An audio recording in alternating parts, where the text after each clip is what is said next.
السلام علیکم۔ نینو، خرگوش اور سنہری حکمت۔ ایک بہت پیارا سا جنگل تھا جہاں نینو نام کا ایک چھوٹا سا خرگوش رہتا تھا۔ نینو بہت چستی سے بھاگتا تھا، لیکن اس کی ایک بری عادت تھی، وہ اپنا کام ہمیشہ کل پر چھوڑ دیتا تھا۔ ایک دن جنگل کے راجا شیر خان نے اعلان کیا، کل صبح جو سب سے پہلے پرانی پہاڑی کے اوپر پہنچے گا اسے سنہری گاجر انعام میں دی جائے گی۔ نینو بہت خوش ہوا۔ اس نے سوچا، میں تو سب سے تیز بھاگتا ہوں، انعام تو میرا ہی ہے۔ رات کا وقت، نینو کے دوستوں نے تیاری شروع کر دی۔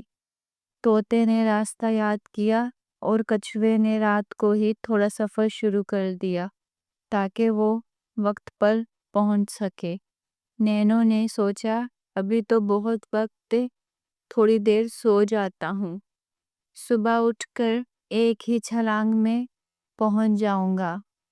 صبح کا منظر، جب نینو کی آنکھ کھلی تو سورج سر پر تھا۔ وہ گھبرا کر بھاگا۔ راستے میں اس نے دیکھا کہ سب جانور پہاڑی کی طرف جا رہے تھے۔ نینو نے اپنی پوری طاقت لگائی، لیکن جب وہ اوپر پہنچا تو وہاں کچھوا پہلے سے موجود تھا اور راجا اسے انعام دے رہے تھے۔ نینو اداس ہو گیا۔ کچھوے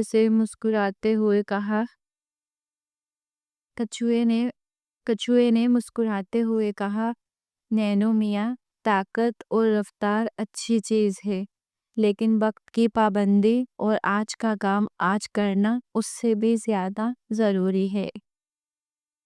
اس کہانی سے ہمیں یہ سبق ملتا ہے کہ ہمیں اپنا کام وقت پر کرنا چاہیے۔ جو لوگ سستی کرتے ہیں اور کام کل پر چھوڑتے ہیں وہ اکثر پیچھے رہ جاتے ہیں۔ امید ہے کہ یہ کہانی آپ کو پسند آئی ہوگی۔ ایسی اور اچھی کہانیاں سننے کے لیے ویڈیو کو لائک، شیئر اور چینل کو سبسکرائب کر دیجیے گا۔